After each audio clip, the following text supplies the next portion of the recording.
diagnóstica para comprobar o para diagnosticar o identificar un edema pulmonar es la presencia de la sustancia pulmonar. Y está en este pulmón, que es un pulmón de cerdo, le han hecho un corte y ha comenzado a salir la sustancia pulmonar.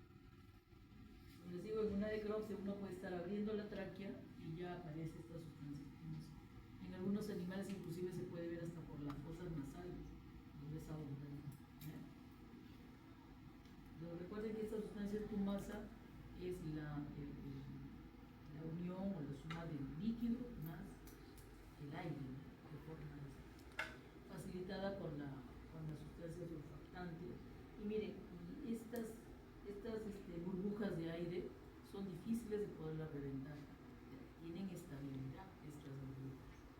Uno puede guardar un pulmón con edema pulmonar y te dura por años, ¿no? El problema es que cuando sacas tu pulmón con edema pulmonar, ¿no? Todo el mundo quiere apretarlo y termina, lo que tuvo termina sin sustancia. Otra cosa más que les he dicho acá es que el edema o líquido que sale siempre busca espacios donde se puede expandir, ¿no? Por ejemplo, acá en esta pared, este intestino, si no me equivoco, equino, se puede ver que todo esto que tú ves acá, desde aquí hasta acá, es la submucosa del intestino, ¿eh? Entonces acá ha salido el líquido y mira qué es lo que ha hecho, ¿no? Estos blanquitos que tú ves acá son las fibras colágenas, ¿eh? Del tejido conjuntivo, del intersticio, que está presionado y que muchas veces presiona al paquete o también en otros casos las dispersa también, ¿eh? Miren, el subcutáneo de la pared del intestino no se ve en condiciones normales, es difícil de poderla ver.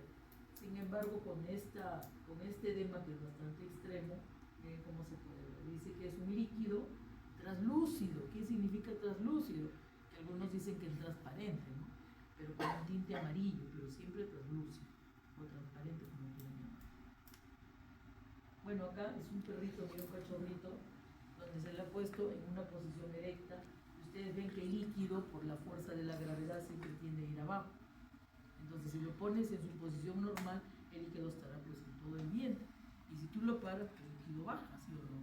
Por la fuerza de la gravedad, que es una de las formas que también uno puede hacerlo para llegar a comprobar de qué se trata, que lo que está ahí es líquido, ¿no?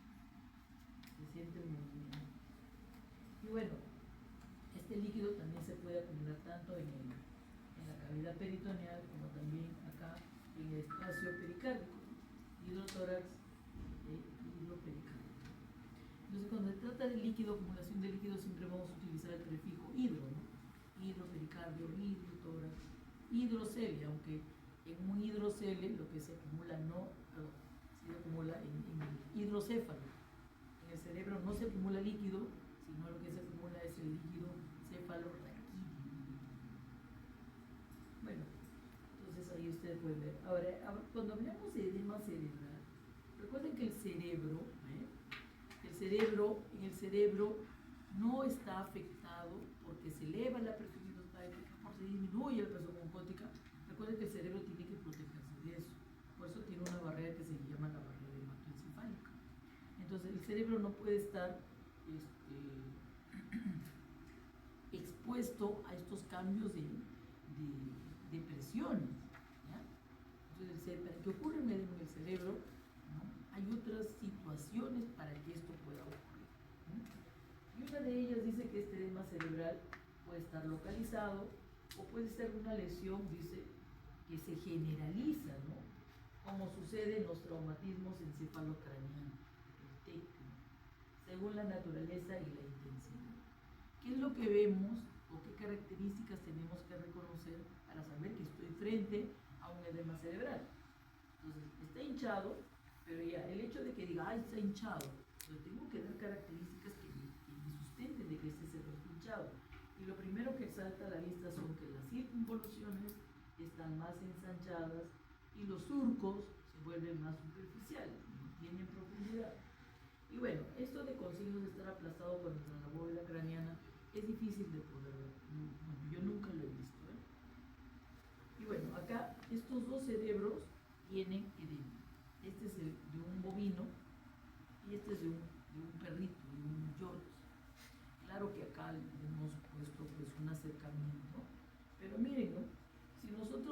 quisiéramos de alguna manera darle un valor de cuál es más, cuál está más edematizado o intensamente con edema, ¿cuál será? ¿El del perrito o el del bovino?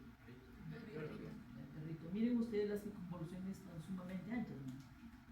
Y los surcos casi ni siquiera se pueden ver, ¿no? Están muy superficiales. Este cerebro es un cerebro de un ternero que también tiene edema.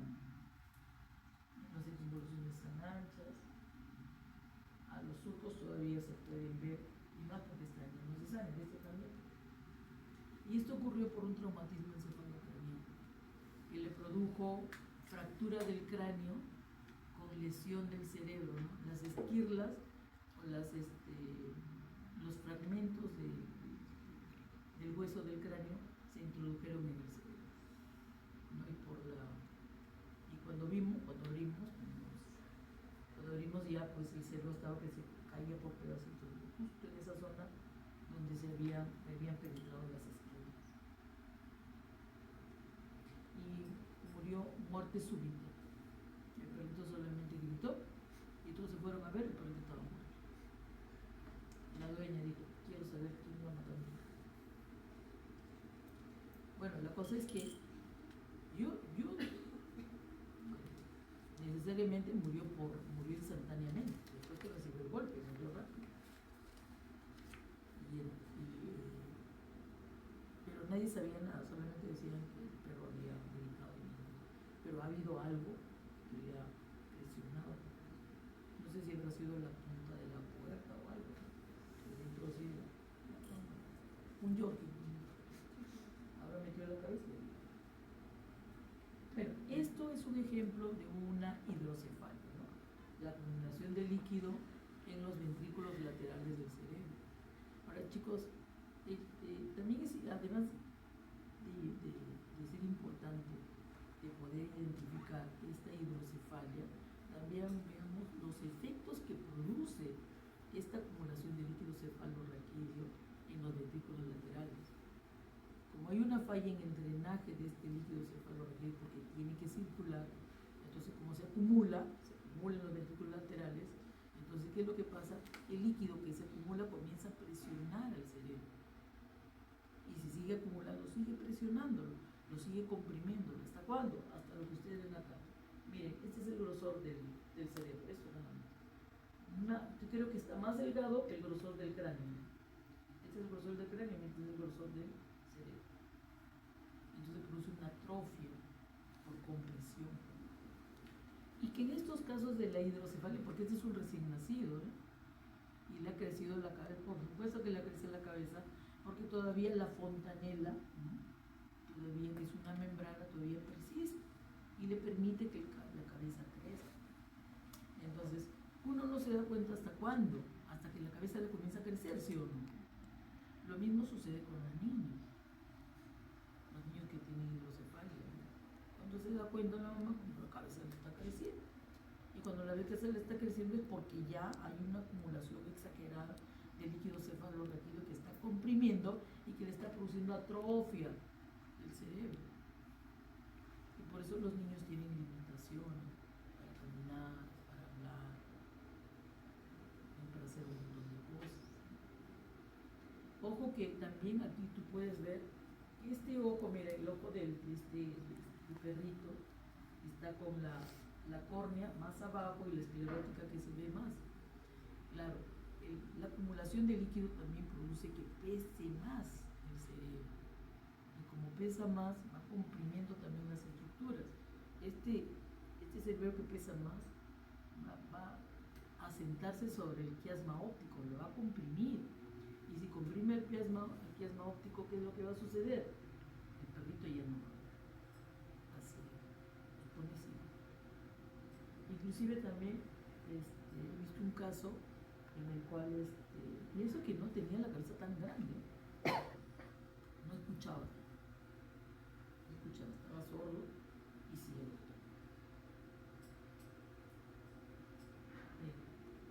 ¿Alguna pregunta hasta acá? Bueno, seguimos con la hemorragia. Bueno, la hemorragia, ya quien no conoce la hemorragia, hemos hablado de que puede ser sangre, reconozco la hemorragia porque la sangre está fuera de los vasos sanguíneos. Macroscópicamente o microscópicamente lo rojo por los vasos sanguíneos. Ahora, dice, la hemorragia, la salida de la sangre, ¿no? Puede ser por ruptura o sin ruptura. Por ruptura, cuando es ruptura, cuando hay un daño, golpe, corte,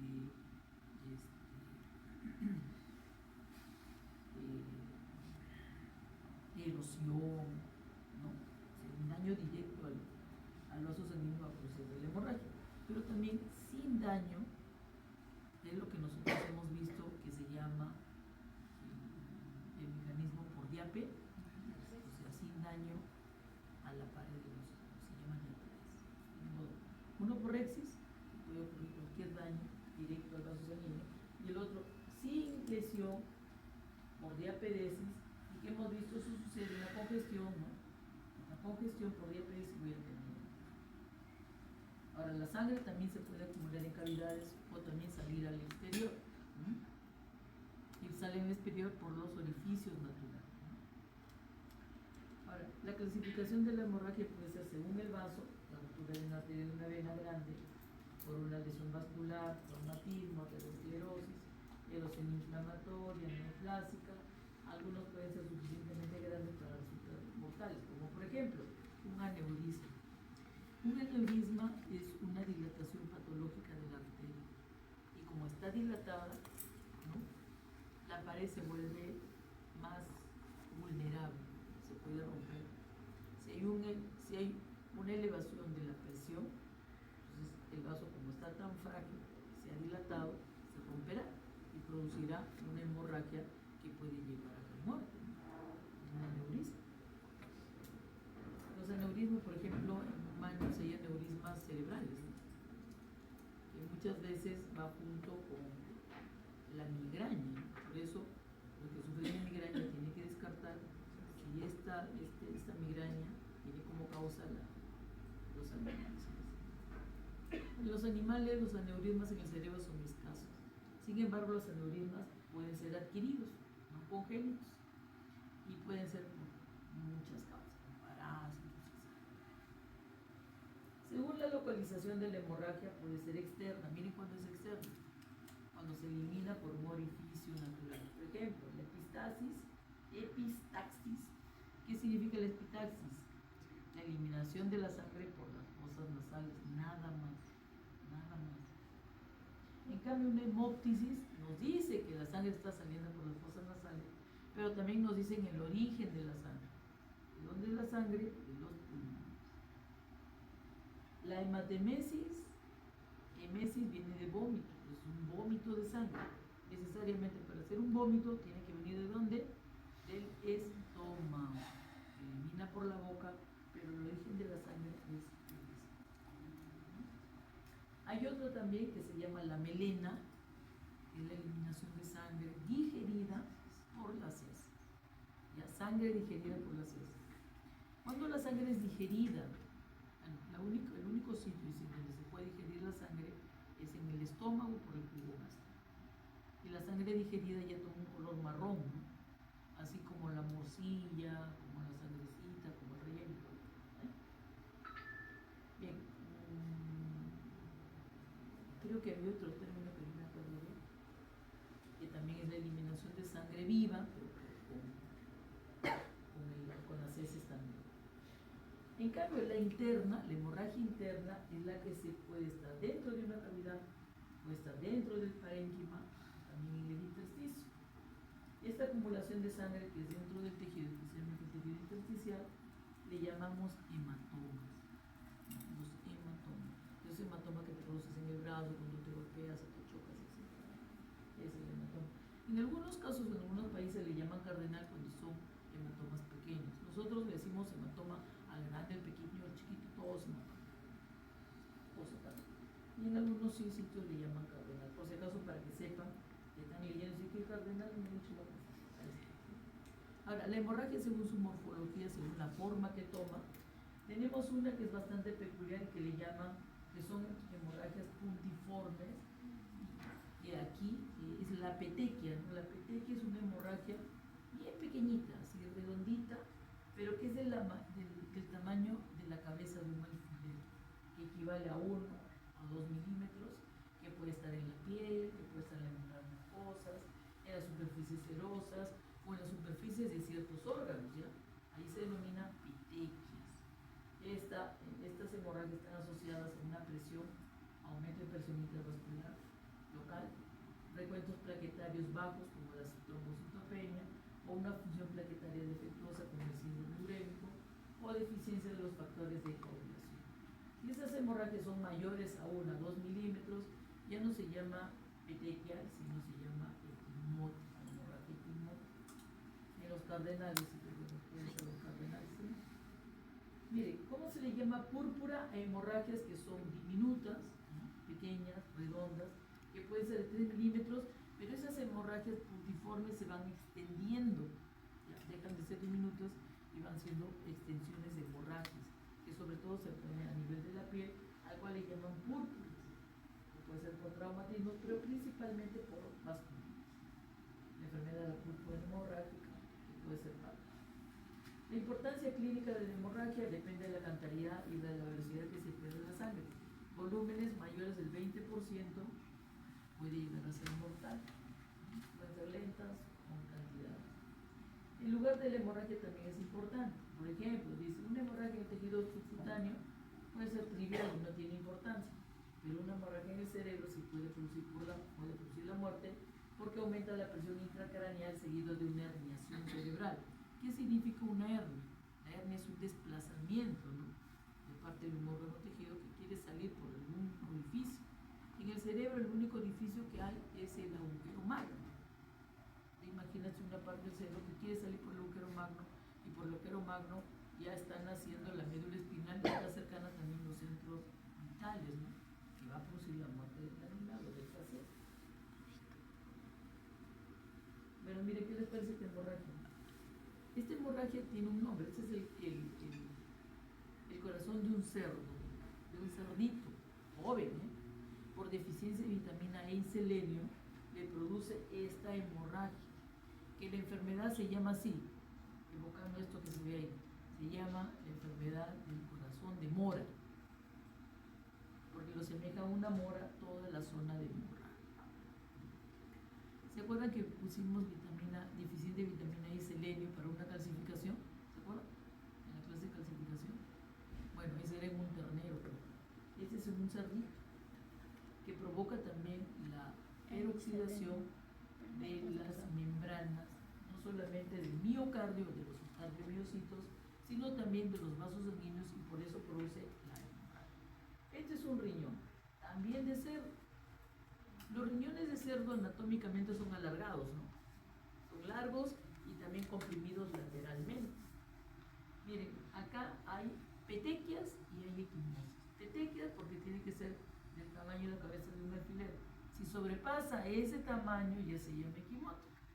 Entonces yo digo, para no estar peleándote si es equimótica o es petequial, podemos utilizar el término puntiforme. Si yo digo puntiforme, ahí estoy ya involucrando tanto la petequia como la equimosis. ¿Entendido?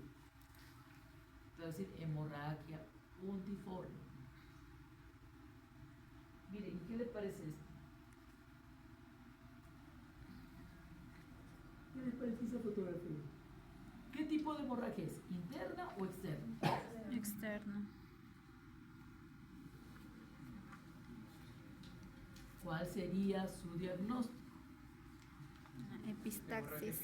¿Epistasis, rinorragia o hemóptisis? Epistaxis. ¿Qué es? La A. Epistasia, rinorragia o hemóptisis. ¿Cuál de los tres? Epistaxis. Ya, epistasis dice la señorita. ¿Tú? También. Hemóptisis dice la señorita. Ahí atrás. ¿Qué dice? ¿Cuál de los tres? Epistasis, rinorragia o hemóptisis. ¿Cuál de los tres? Los de las medias. ¿Qué dice? Hemóptisis. Muy bien. A ver, vamos a ver. Y el primero. Estamos viendo que la sangre está saliendo ¿de dónde? hollares. Miren, miren. Acá están manchados los hollares, acá abajo está el labio, y también vemos que el cuerpo, el animal especialmente acá el pecho, ¿no? Miren, está con qué? Como si se hubiese salpicado la sangre. Ahora, ¿qué podemos hablar de este caballito? Es un caballo de competencia, ¿sí? ¿Y cómo lo sabemos? Por los atuendos que... Entonces, un caballo de competencia, un caballo de competencia tiene una enfermedad que tiene mucho que ver con ¿no? Con la pérdida de sangre por los hollares, justamente cuando compite. ¿Sí? Y sale con fuerza porque mira para aquí, salpique todo eso, sale con fuerza. Entonces, esto está relacionado a una enfermedad justamente de los animales o de los caballos de competencia.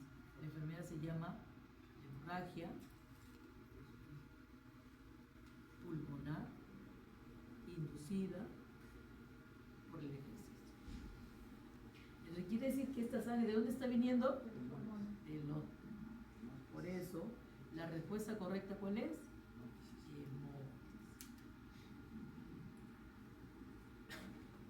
Si fuera otro animal de repente, o que no tuviera todo este atuendo, está botando la sangre de cajón nomás, ¿qué podríamos decir? Epistaxis. Ahora, si yo digo rinorragia, estoy diciendo que el animal está botando, eliminando la sangre por los hollares, pero que el daño está a nivel de ¿qué? A nivel de la nariz, o de las fosas nasales. Acabamos. ¿Y ahora qué les parece esto? Cerebro. Esto es un hematoma. ¿Sí? Fuerte, ¿no? Porque ya lo que vemos ni siquiera es sangre. Sangre líquida ya ni siquiera lo hubiéramos visto. Pero está sangre ¿qué? Coagulada. ¿Puedes ver el parénquima del cerebro? Nada, ¿no? Solamente ese coágulo. Nada. Bueno, es un regalito para usted. Aunque todavía no hablamos de trombo. Bien, hasta acá terminamos. Pueden prender la